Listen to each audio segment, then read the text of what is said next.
আজ আমরা মৌলিক সংখ্যা 7 দ্বারা বিভাজ্যতার সেরা কৌশল আজকে শিখব। খুব মজা করে শিখব, সেটা তোমরা লক্ষ্য করো। প্রথমে 7 দ্বারা কোন সংখ্যাগুলো বিভাজ্য হবে, এখানে আমি 4টা সংখ্যা লিখছি। প্রথম সংখ্যাটা লিখছি আমি 441, পরবর্তী সংখ্যাটা লিখলাম 714, এর পরেরটা লিখলাম 2975, এর পরেরটা লিখলাম 455। আমরা একটা একটা করে এখন শেষ করি।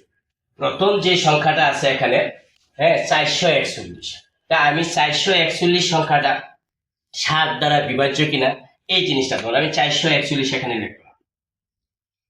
এই 7 দ্বারা বিভাজ্য এটা আমরা কিভাবে করব, এটা করতে গিয়ে শেষ সংখ্যাটার দিকে আমরা তাকাবো। এখন শেষ সংখ্যাটা কত? শেষ সংখ্যাটা হচ্ছে 1। শেষ সংখ্যাটা কত? শেষ সংখ্যাটা হচ্ছে 1। এই শেষ সংখ্যাটারে কি করব, আমরা কেটে দিব, এটা বাতিল করে দিব। বাতিল করে দিলাম, আমার কাকে বাতিল করে দিলাম? আমি 1 কে বাতিল করে দিলাম। এখন এই যে শেষ সংখ্যাটা আমি বাতিল করলাম, ওই শেষ সংখ্যাটাকে আমি দ্বিগুণ করব। দ্বিগুণ করলে কত হয়? 2 কে 2। তাহলে আমি এখানে নিচে কি লিখবো? এখানে 2 লিখবো। এই 2 কি করবো? আমি মাইনাস করে দিই। তাহলে 2 যদি আমি বিয়োগ করে দিই তাহলে কি দাঁড়ালো? এখানে 42। এখন দেখো এই 42 সংখ্যাটা 7 দ্বারা বিভাজ্য কিনা। 7 দ্বারা বিভাজ্য, 6 7 42।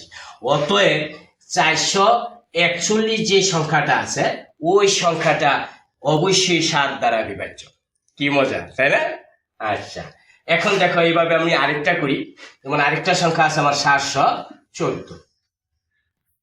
যাই আমরা ঠিক এটার মতোই শেষ সংখ্যাটা আমি 4, এটাকে আমি ক্রস করে দিলাম। তাহলে শেষ সংখ্যাটা কত ছিল? 4 ছিল, সেটা আমি কি করলাম? ক্রস করে দিলাম। এখন যে কাজটা করতে হবে, শেষ সংখ্যাটারে দ্বিগুণ করতে হবে, ডাবল করতে হবে। আছে কত? 4, ডাবল করলে অর্থাৎ দ্বিগুণ করলে কত হবে? 8। সেই 8 কি করবো? আমি মাইনাস করে দিই। তাহলে 71 যদি আমি 8 মাইনাস করে দিই থাকবে এখানে 63। 71 থেকে 8 গেলে 63 থাকে। এখন দেখো তো দেখি এই যে 63, এটা 7 দ্বারা বিভাজ্য হয় কিনা।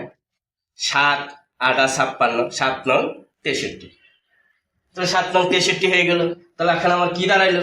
তাহলে 714 যে সংখ্যাটা ছিল সেটা 7 দ্বারা অবশ্যই বিভাজ্য, কারণ আমরা যে কৌশলটা অবলম্বন করছি ওই কৌশল অনুযায়ী 63 7 দ্বারা বিভাজ্য হয়েছে। অতএব 714 7 দ্বারা বিভাজ্য। তাহলে আমরা বলতে পারি যে এই অঙ্কটা 7 দ্বারা বিভাজ্য, এই সংখ্যাটাও 7 দ্বারা বিভাজ্য। তাহলে কি মজা করে আমরা শিখলাম। এখন দেখো আমরা পরবর্তী যে সংখ্যাটাতে যাই। পরবর্তী সংখ্যাটাতে যখন যাব আমরা, খেয়াল করো আছে কত? 2975। আমি লিখলাম 2975, আমি লিখলাম। তাহলে এখন আগের মতো নেই, আমাদের কাজ 7 দ্বারা বিভাজ্যতার সবসময় শেষ যে অঙ্কটা আছে ওই অঙ্কটা আমি আগে শনাক্ত করব। ওই অঙ্কটা কত? 5। এই 5 কে আমি ক্রস করে দিব, এটা বাতিল। এই 5টারে আমি এখন দ্বিগুণ করব। তো দ্বিগুণ করলে কি হয়? আগে শিখেছি ডাবল, যেটা দ্বিগুণ 5 দ্বিগুণ হলো 10, অর্থাৎ 5 দুগুণা 10। সেই 10 কি করব? আমরা এখান থেকে মাইনাস বিয়োগ করে দিব। বিয়োগ করলে কি থাকে? 7 8 287। দেখা গেল 287 সংখ্যাটা একটু বড়, তাহলে এটা তো আমরা 7 দ্বারা নাও বুঝতে পারি। তাহলে ঠিক যদি এইভাবে আমরা এখন 287 কে 7 দ্বারা বুঝতে না পারি যে বিভাজ্য, তাহলে আমরা আগের মতো আবার এটা করবো যে শেষ সংখ্যাটা কত, আবার আমরা এই শেষ সংখ্যাটা কত 7, এটা আমি আবার ক্রস করে দিলাম। তাহলে ক্রস করলে 7 ক্রস করলাম। ক্রস করার পরে কি হলো? ওই 7 এখন আবার দ্বিগুণ করবো। কত হবে? 7 দুগুণা 14। তাহলে আমি ওই 14 বিয়োগ করে দিব। 14 বিয়োগ করলে কত হয়? 28 তে 14 গেলে আরো 14 থাকে। এখন সংখ্যাটা ছোট হয়েছে, তাহলে 7 দিয়ে ভাগ করে দেখো তো দেখি 14 বিভাজ্য হয় কিনা। 7 কে 7, 7 দুগুণা 14। কি মজা, তাই না? তাহলে আমরা 14 হলে বিভাজ্য হয়েছে।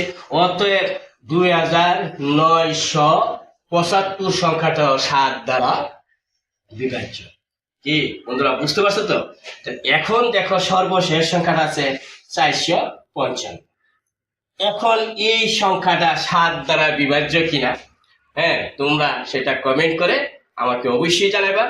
ক্লাসটি যদি ভালো লাগে তাহলে আমার চ্যানেলটা সাবস্ক্রাইব করে পাশে থাকবা এবং পরবর্তী ক্লাস দেখার জন্য আমন্ত্রণ করব। ধন্যবাদ সবাইকে।